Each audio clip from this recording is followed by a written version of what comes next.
Yo, is it working? Hello, everyone. Let me check if it's working. I hope so. Let me know if it's working. Let me check. Seems like it's working. All right, so sorry for the delay. I had some some troubles with the router over here and the internet. The internet kind of sucks over here, so it's something we've been working on here in the studio complex. So I'll make sure it's fixed next time. So unfortunately, I don't think we can stream in full HD right now. Um, so we have to do it. We have to do it with 480p. Anyway, I guess I'm live. So hope you guys are all well. Maybe you know I asked you guys a question a few weeks ago on my social media because I wanted to do something with studio tips. Because during the week I get a lot of questions from you guys about like my studio, what I work with, what the plugins are I work with, and how do I master my tracks, and like all different questions. So we started recording the answers to that, and it felt like really weird to me talking to or giving answers to your questions, but not like being interactive with you guys. So as soon as we started recording, I was like, I think we should do it in a different way. So I figured out it was better to do a live stream event, like maybe once a week, or maybe once every 2 weeks, or maybe like a couple of times a week. I don't know. So let's see where it's gonna head from here. I just wanted to start this live stream event. Um, so yeah, so as you can see, we're in my studio right now. If you have, by the way, if you have any questions, just use the social stream here on Ustream, or send me a tweet on Twitter using hashtag DazLife. I think that's the best and easiest way to combine all of your guys' questions, and just ask me whatever you want to ask me. If it's regarding my studio, if it's regarding me, if it's regarding like whatever you want to ask me, just ask me some questions. I want this to be as interactive as possible, and we'll see where it goes from here. So as you can see, we're in my studio over here. I made a nice setup, everything with. I have a few different cameras, so let's see if it's working. So yeah, this is another camera, and I have this one behind me. So this is basically like my studio setup over here. So let me switch to this camera. So this is basically my studio setup. As you can see, I have a Mackie controller. That was one of the questions I had that was asked a lot by you guys, like, what is my studio setup like? So, all right, so to start with, just simple, I have two TV screens. One, like, right in front of me is the screen I work on, which is like the arrangement window. Um, that's where I arrange my track, and that's like my main screen. As you can see over there, that's another screen. Right now, it has the Ustream social, the social event, which I'm streaming right now. If it's working, let me check. It is still loading. Oh, I get an advertisement right now. Whatever. I guess it's still working. So normally when I make music, it's set up like this. So yeah, you can see it. This is my mixer. So I have my main screen in the front. I have my mixer on the side, which is super easy. I have a good overview over here, so I can really look at whatever, like all my tracks and all my plugins and like everything. Like it's a nice setup. It's a nice overview of what I'm working on. So after that, I have my quartet. Wait, let me switch to this camera. It's easier. I'll go a little bit to the side. So this is my quartet Apogee sound card. Um, Basically, since I started using Apple for my studio, like my main machine, I first bought the Apogee Duet, then the Duet 2, and then the Quartet. The Quartet is crazy good because first of all it sounds amazing. You're over there right now. It sounds amazing. I'm super happy with like the sound quality of it all. And the good thing is it has a few different switches.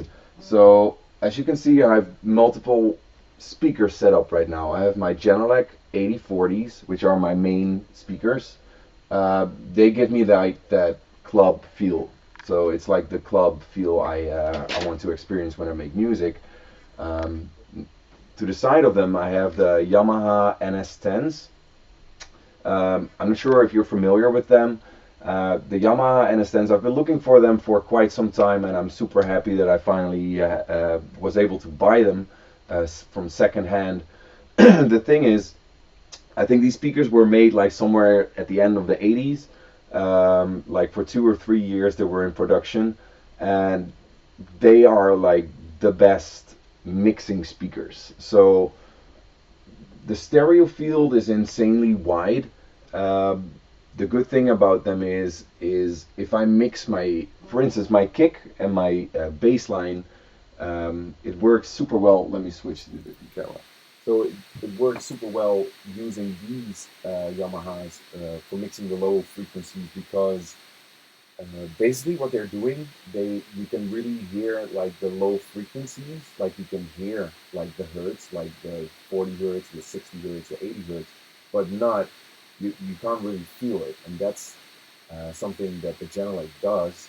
You really feel like the warmth and the pressure of like the sub, which gives you a little bit, maybe it's a little bit hard for me to explain in English, but it's a little bit weird you can't really hear what you're working on when frequencies are that low. Well, at least I can't with the Genelec. So for me, the Yamaha NS10s are doing an amazing job for that specific part of making music.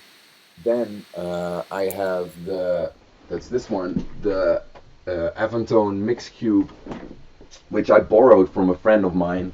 Well, it's just one right now. He has the other speaker in his studio.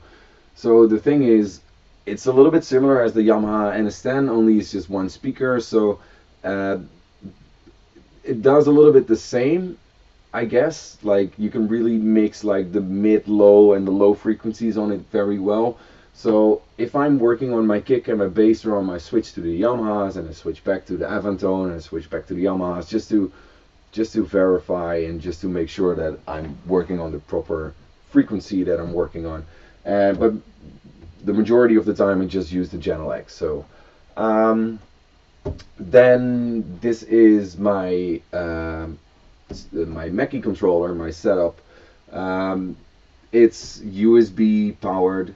The good thing about this is like this is the main console. You have 8 faders with 1 master fader, and like all shortcuts to different stuff. So I have a save button, cancel, undo. I can scroll through my project here, as you can see, just with turning the knob.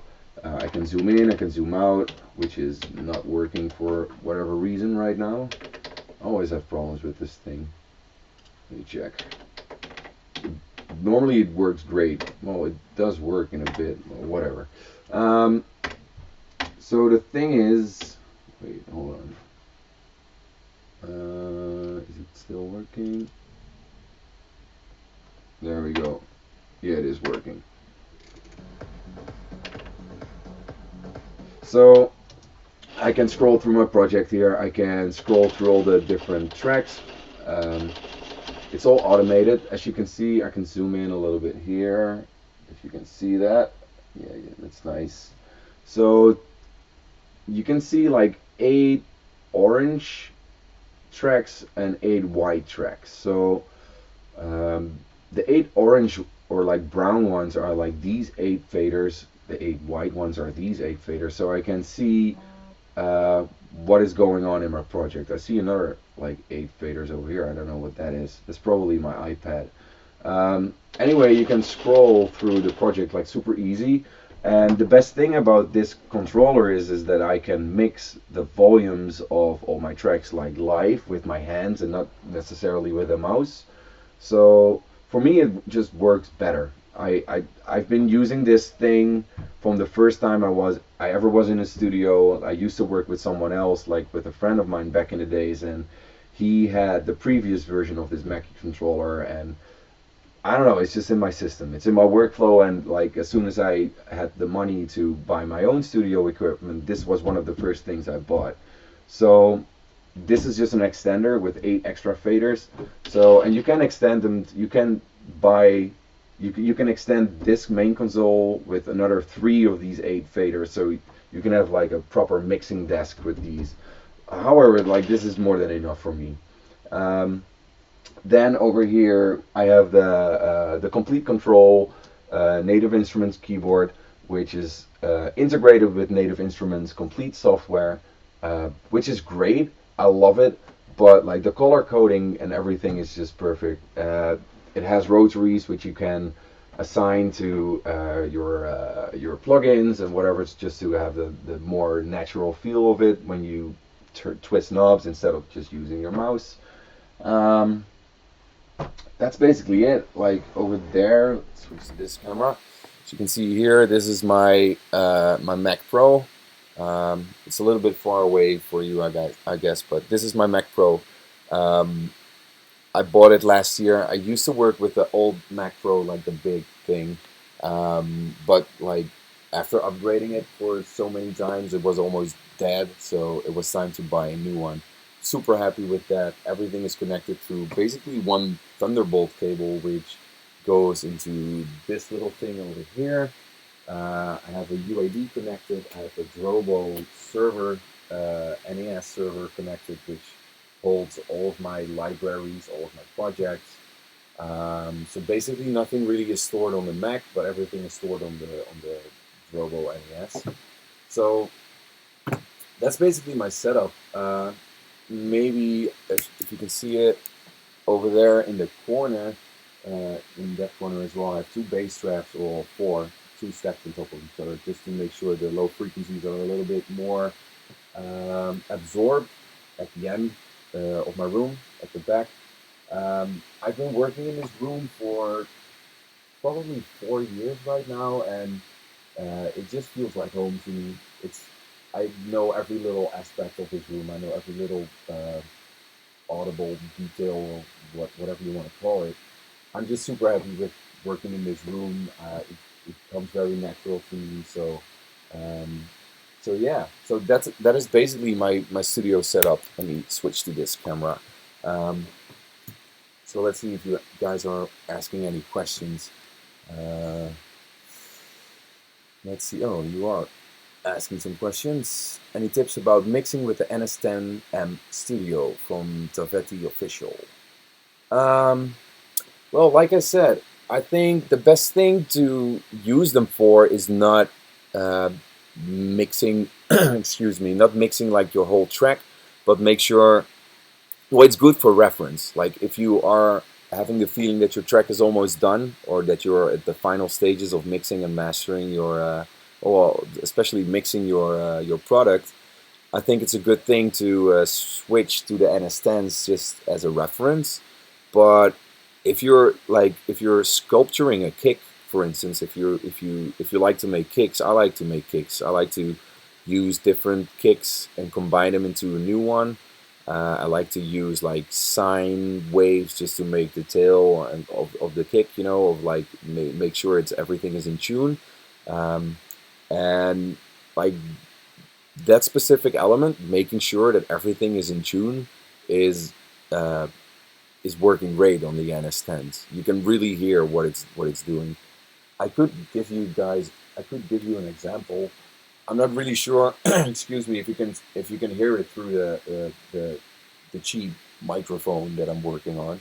Is the volume too loud or too soft? By the way, it's like I said, it's the first episode, so it's new to me.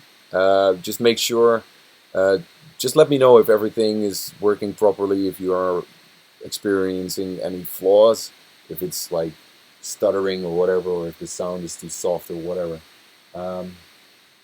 So I got a lot of questions about Disco Nights, which was released and revealed earlier this year. So I opened up the oh, you can see it over here. I opened up the project for you guys. So basically, this is the whole track. It's 124 tracks long. It's pretty big. Um, anyway, so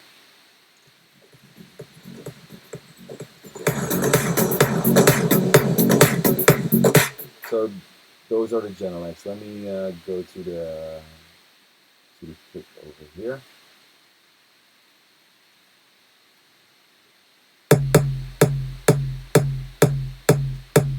So that's the kick. This is the sub bass.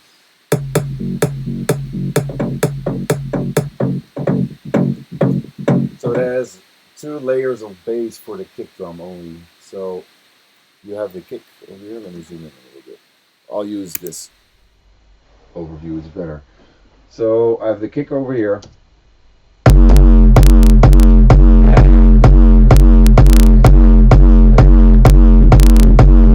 Which I bounce out to audio. And I have this layer.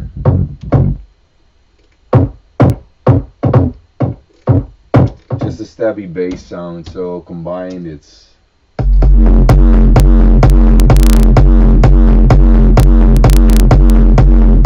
when I play it on the N01s,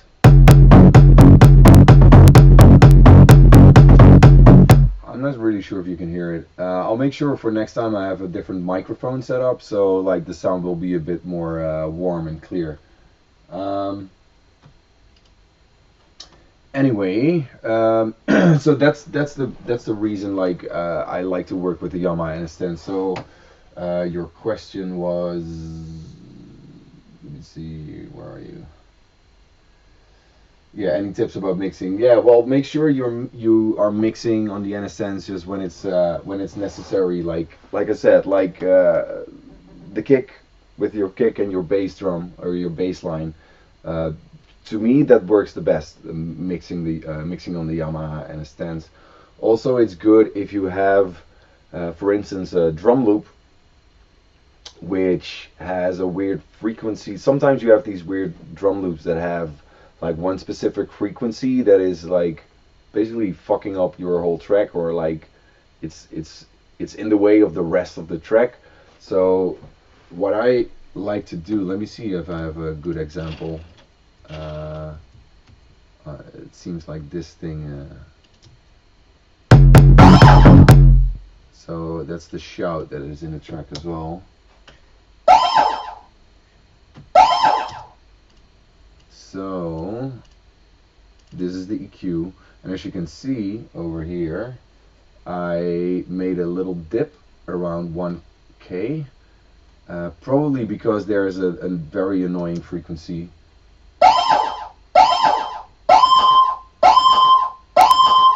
So yeah, you can hear it very, very clearly. Now you can hear it through the Yamaha N01s. So I just got rid of that. But like, the Yamahas are good to really figure out where that annoying frequency is. Sometimes the Genelec do the jobs. The Genelecs do the job as well, but I don't know. It's just like reference, right? So I have multiple speakers just to have multiple references to make sure that my mix sounds as clean as possible as I want. Let's go this way. Nice Genelec speakers from Frank. Thanks, Frank. Would you be able to share the screen with us? Yes. Well, maybe not now, but I'll make sure next time. There we go. I'll make sure next time I will have that set up for you. Like I said, it's a new setup over here. I think it works pretty well, like with the different cameras right now. It's pretty sweet. So I'll make sure I have like another camera set up closer to the screen, or like I will share my screen or whatever. I'll figure something out. some more questions over here.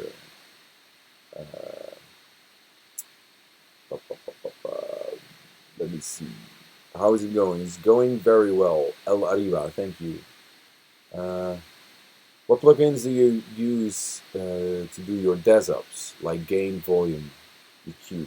So, from boating, by the way, hi boating. The DAZ-ups, like 99% of the times, I do my DAZ-ups on the road when I'm traveling, before I'm doing a show or a gig. Um, because when I'm preparing for my set, uh, I like to like okay, I have to put it different. So I get so many promos that I always go through my promos on the airplane or in my hotel before a show. So I always get super inspired when I have new music to play out, and I'm always trying different things. Like I try to put a different a cappella on top of it, or like I mix it with a different drop, or like I cut like multiple tracks up, and so it really depends on like the specific DAZ-up I'm working on.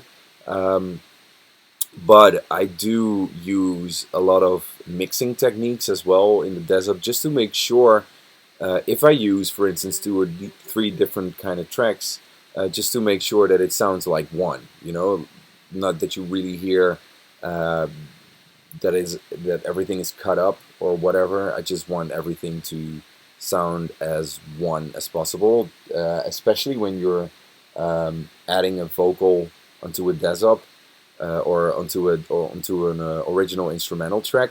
You really want that vocal that it feels like the vocal is not on top of the original instrumental, but it's like in the original instrumental. So I use a lot of side chaining for that.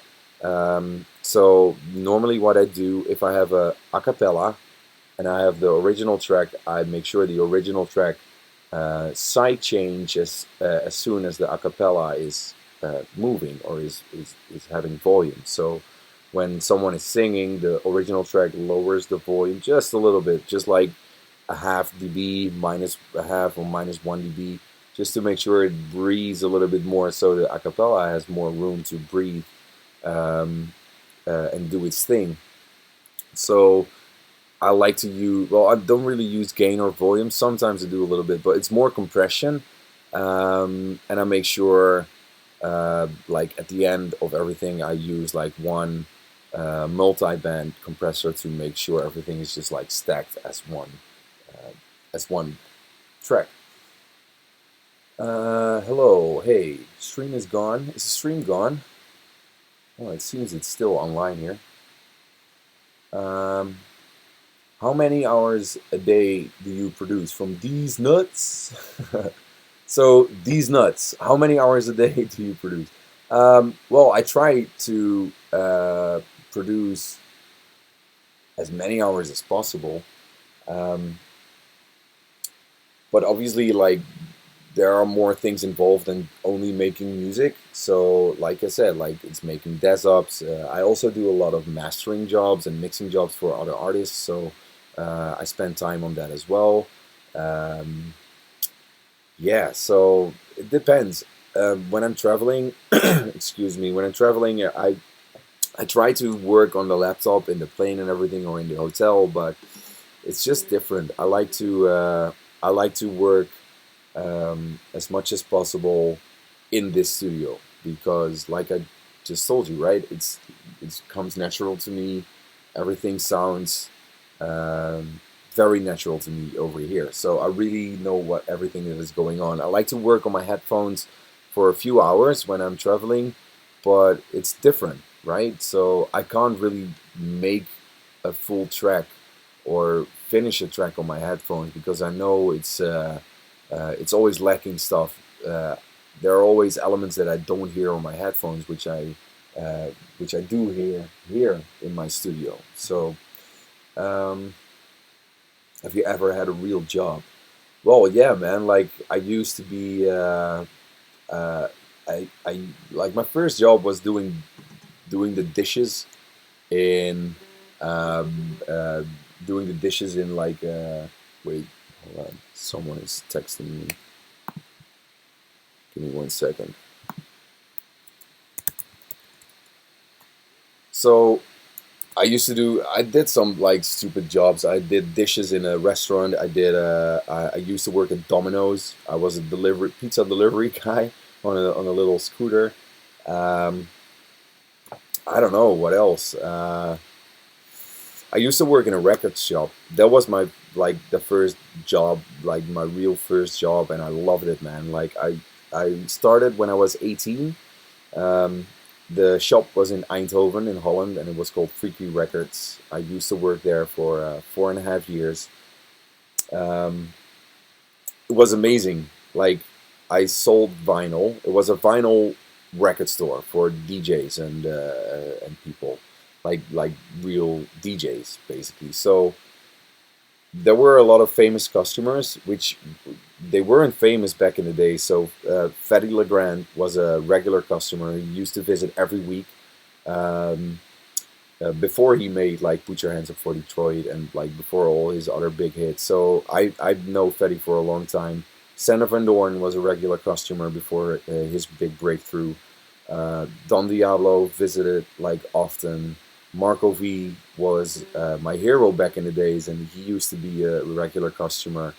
There were so many people that stopped by on a regular basis, and it was so cool to be on top of like the music game because maybe I'm not sure how old you guys are that are watching this, but um, well, now I sound really old, but back in the days, uh, there was no such thing as Beatport, right? So there was only vinyl to buy this dance music, you know.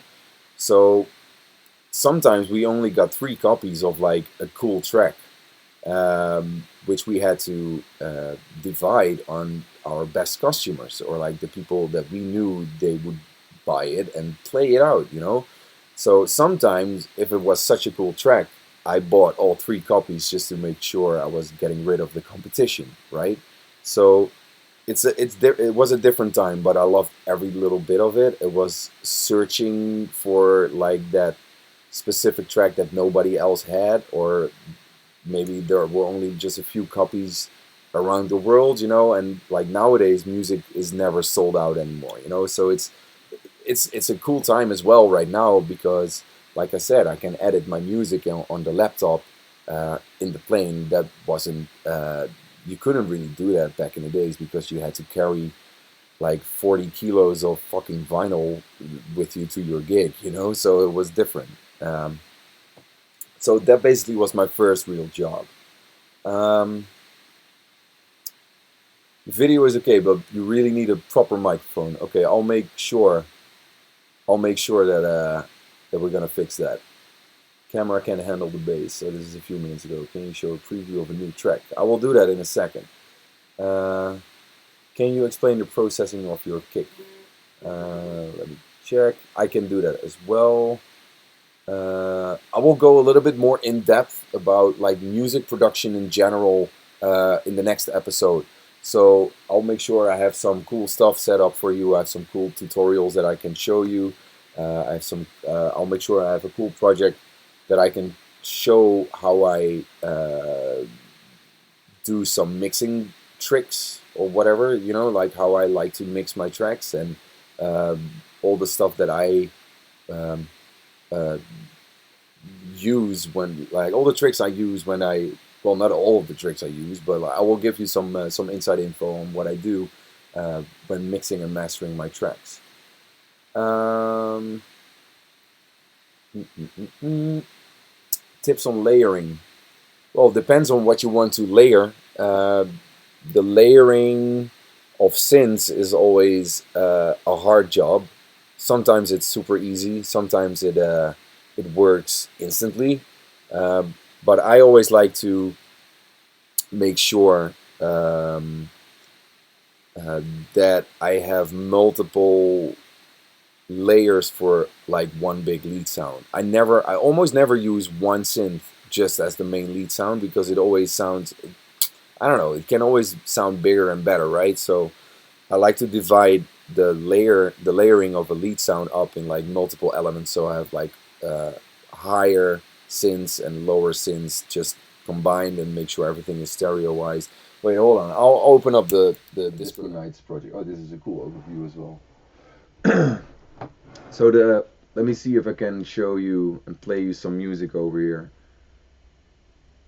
So this is the Disco Nights project again.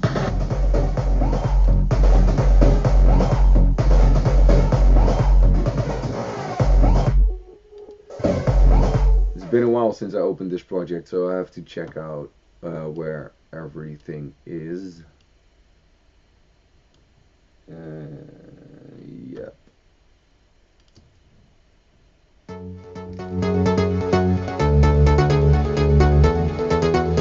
So this is a cool example of having multiple. Wait, let me just switch to one camera angle. That's better. So, excuse me, I still have a little bit of a cold, so that's why I'm coughing. So I have the like one of the 3 layers that the melody starts with over here. Oh, 4 actually. This one is muted. So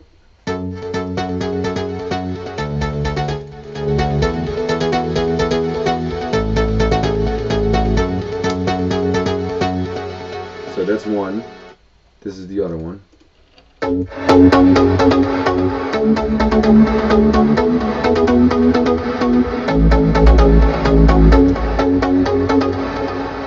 then I have this one.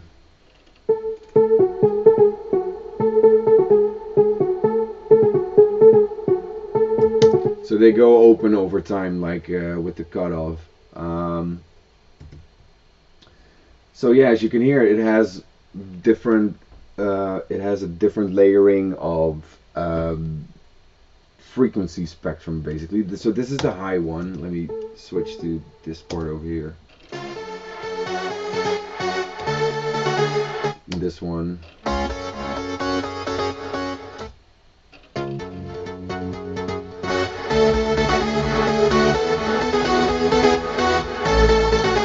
And 2 more layers on top of it.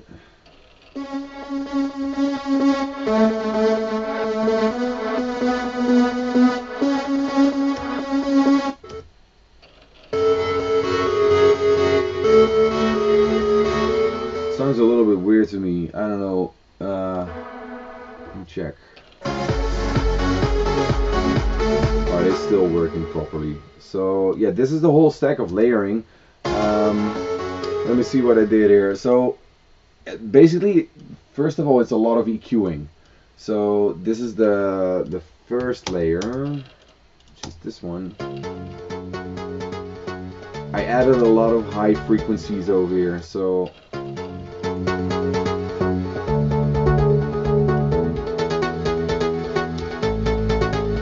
you can hear the difference probably. So yeah, so so I'll go through everything that's on this channel. So I have an EQ, I have a compressor, then I have a reverb, then I have another EQ which makes sure it makes sure that there's a little bit more sparkling high frequencies. Another silver compressor, that's Logic's compressor by the way, and then the normal compressor which I always use from Logic just for sidechaining. So this thing at the end of my chain doesn't really affect the sound that much, only when the kick is playing. So if you okay, so people are asking me why I use, let me switch to this camera. So people are asking me why I use the Logic compressor as sidechaining and not like the LFO tool or like a volume shaper or whatever. I like to use the compressor from Logic because you can set up the sidechain as an audio input. So as soon as the kick starts playing, it gets sidechained, right? So with the volume shaper, it just continuously cuts the volume down at the point where the kick is, right? So even when you have a break, when there's no kick playing, it's still sidechained, which I think is weird because you still have like that gap of sound in volume when there's no reason for it to do that, you know? So That's why I always trigger my sidechain through a kick, an actual kick that is in the project, because then it makes the track even more organically, because when there's no kick playing, it won't sidechain. Simple as that, right? So I always use a Logic compressor for that. It's just it just works. It just works. So when something's working, don't change it. This layer is basically doing the exact same, as a matter of like my channel strip. Same here, same here. I added a little cool plugin on this one. It's like a distortion plugin, and it's a free, I guess it's a free plugin from Kilohertz. It's called Faturator, and I've been using it for years. It's just you can you see it? I'll zoom in a little bit. It looks like an old TV monitor screen, like computer monitor. It's crazy. It's just it's funny. Why isn't it playing? Here we go. So you can set the drive, which makes it more distorted. The fuzz, which gives it a little bit more fuzziness. The color is just for like EQing the distortion a little bit, and the mix of mixing everything from dry to wet. And well, the stereo turbo I don't really use because it feels like it's getting out of phase doing that. However, it's such a funny little cool plugin, and it just works. It's just a little distortion thing. I love like little free plugins that are doing a crazy good job. Not because the fact it's free, it's just because they're like super small and weird. So if you have any tips, let me know. So that's a little bit of like the layering on that. I saw some questions about like the build up, so I'll go through the project a little bit more over here.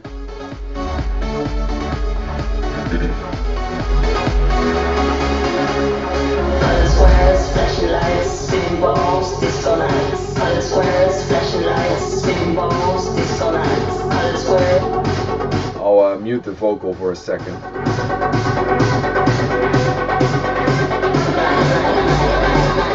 So we have the riser synth over here, which are like a few.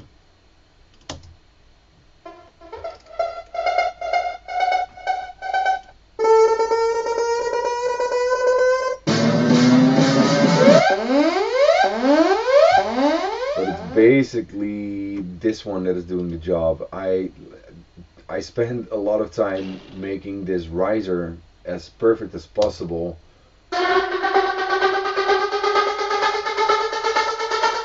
Because it's a riser in the build up from the break, but it's also the drop synth, right? So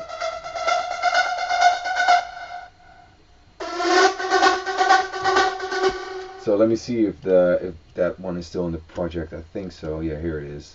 It's a serum, and the sausage fattener is not installed anymore. Whatever, don't really need that. So serum, I've been talking a lot about serum lately. Like it's my go-to synth right now. That's it. I love having this thing. I get inspired by it instantly. I get every day I learn something new from serum. It's just crazy. The cool thing about this thing is I wanted to have like a synth on the drop that was having like, and then over time I wanted it to rise with the pitch, but I also wanted it to detune as with the unison. And I found out that serum, this was like basically the first time I used serum in a production. So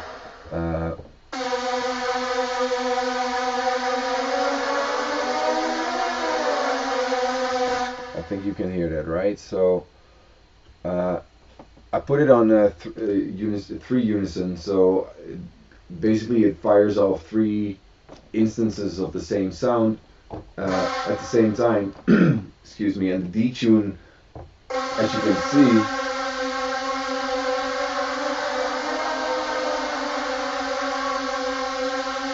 makes it like wider, so the one in the middle stays in the same pitch, the one on the left goes down and the one on the right goes up, so like the whole sound gets out of shape, bent out of shape, right?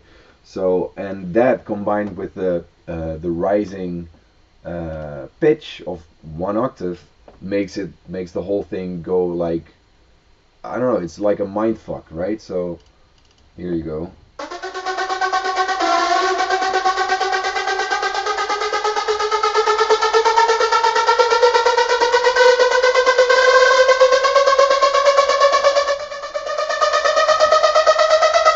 For whatever reason, it's only pitching right now, and it's not doing the it's not doing the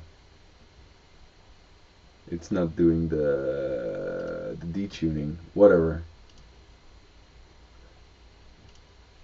Oh, I can do it live if you want. Here we go.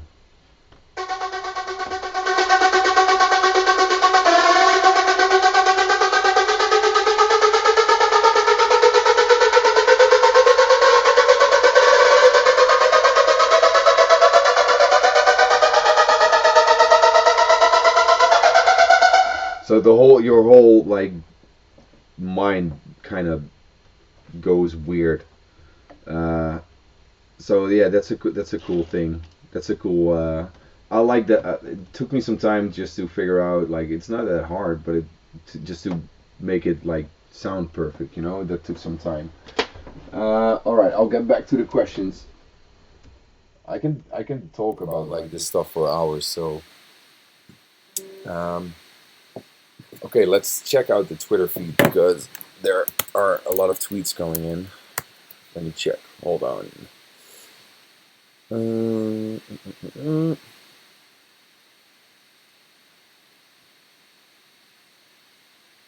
Could you give us some tips on promoting our tracks from Trolec Official? Um, yeah, like that's hard, man. I mean, obviously there are so many cool and good DJs and producers right now, so the flood of good music is insane. There's so much good music coming out. Um, just make sure you keep on doing your absolute best, making your music sound right. And I'm 100% sure if your music is there, like people will start noticing it, right? So it will, you will, um, you will stand out eventually. Just make sure you upload your music on SoundCloud and just spread the word, right? Just keep on spreading the word. Send it to labels as well. Send it to artists. Send it to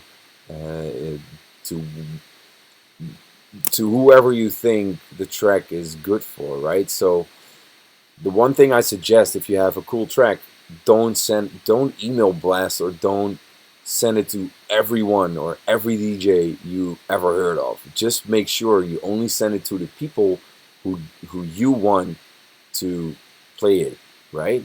So you can send something to, I don't know, like Armin van Buuren, but you can also send something to Steve Aoki, which is like a different sound.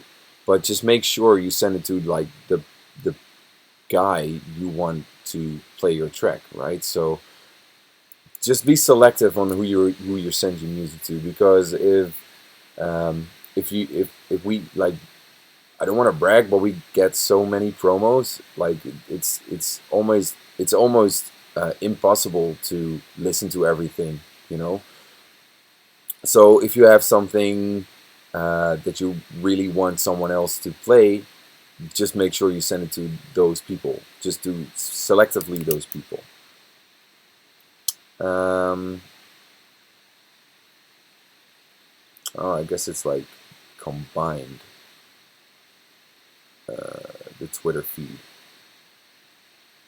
Let me check. There's some more questions over here.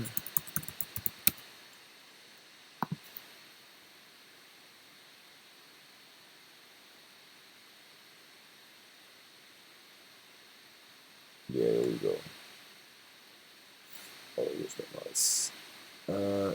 Which UAD plugins do you use? Is it worth the money buying this unit? from Royke 1980. That's from Holland, from Tilburg. This is where I used to live. So Royke, yes, UAD is definitely worth buying. I know it's expensive. I know it's a pretty heavy cost. Um, but if you like, okay, so I bought UAD as soon as I found out I wanted to make my music sound better. Because there's obviously a lot of stuff that soft synths and just software effects plugins can do. However, the UAD is on a different level. Um, I the My personal favorite from the UAD is the Manly Massive Passive. It's like a 4-band EQ, and especially when you boost the highest frequency knob, it opens up your mix. Like your whole mix widens and opens up in the high frequency spectrum, which is crazy. I can't.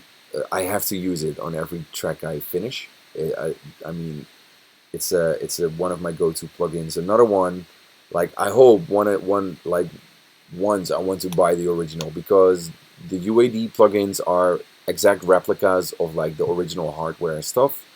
So obviously I want to have like a cool 19-inch rack of all the hardware, but it's like too expensive right now. Anyway, the UAD stuff is doing an amazing job. I just love using it. Also, the Shadow Hills mastering compressor, it's beyond insane. Just let me see if I can. I'll open it up for you. UAD Shadow Hills. There we go. You see it? Yeah, you can see it from this angle. So this thing, this thing is insane. There's actually, like I said, there is an actual uh, a hardware unit of this, which looks even greater in real life than as a software plugin. However, I always use this in my master chain. It's somewhere halfway near my chain, and like there are some cool presets. You can use it on buses as well. You can use it for drums, but I normally just use it for mastering. There are some cool mastering presets in it. Uh, just if you have a UAD and you didn't buy this one yet, just make sure you use the demo it for 14 days, play around with it, and buy the damn thing afterwards, because it's well worth your money. Um, so those are like two of my favorite UAD plugins. Also, the Oxford Inflator is crazy for making sure sounds on buses are getting more squished, or like better, like um, fattened out, like as one big fat layer. So I like to use that as well. Um, Let me see, what else do we have here? Can you explain the pre-drop bass sound design processing for your Buenos Aires and see Jordy Dazz up? I don't know. I have to check that one out. So, see.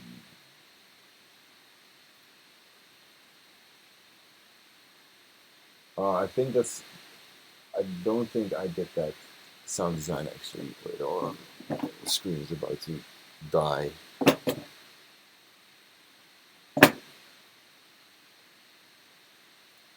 I'm still live, right? I'm still working, right? Let me check.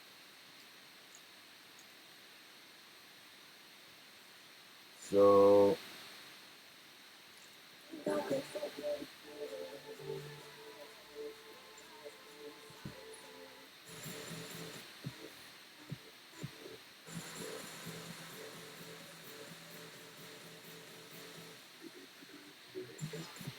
that sound. It's just from the original, man. I just put the. It's not a really spectacular death up, if I can say so. It's just I put the vocal on top of it, and I cut some. I cut the track up in some parts. Uh, I think you forgot about the manly massive passive. Oh, you want me to talk about that as well? All right, I'll do that. Hold on. So the manly massive passive from UAD is this one. Here we go. Do you see it? There we go. Like I said, it's a 4-band EQ, left and right. So this is the left side, that is the right side over there. Here you have switches. You can boost or cut the specific frequency range which you program over here. Shall I switch to a different camera? Maybe that's better. So I'll zoom in for you. So you can boost. This is between, it says 560 hertz and 27k. So you can boost with this knob. You can set like the cone. I'm not sure how you call it. Like the frequency. It sets frequency hertz or the bandwidth. Obviously, you can set it like this or that or like. So that's with this thing, and this is the peak. So you move the. So yeah, you move your cone over your EQ band with that one. So, and this is like the amount of boost you're giving it. So I always have it like a little bit over a quarter. This is normally how I start my manly. Like that, a little bit like this. Normally I don't really use the boost on the low frequencies because I always spend a lot of time on mixing my low frequency, so I don't really need or want to boost that anymore afterwards. Anyway, I have this always a little bit higher, this as well. Yeah, this is about right. I never really use this. Sometimes it depends on, obviously, like not one track is the same, so it depends. So yeah, the manly, you just have to, okay, wait, I'll play a little bit of it. But my microphone sucks, so not really sure if you can hear anything, any differences. I'll just put it on the beat, okay?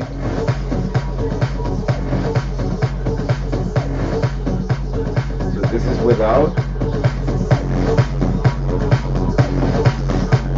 Wait, I'll grab a piece that has a little less information.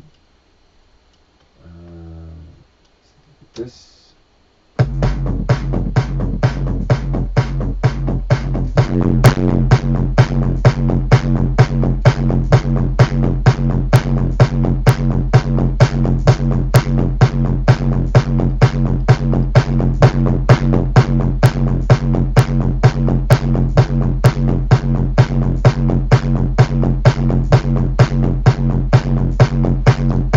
Differences are very subtle,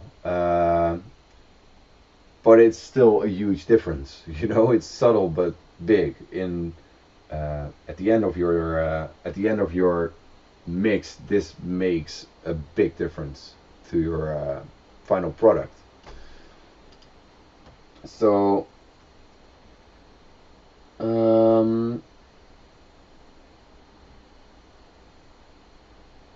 Do you got to post this on YouTube? Yes, I will.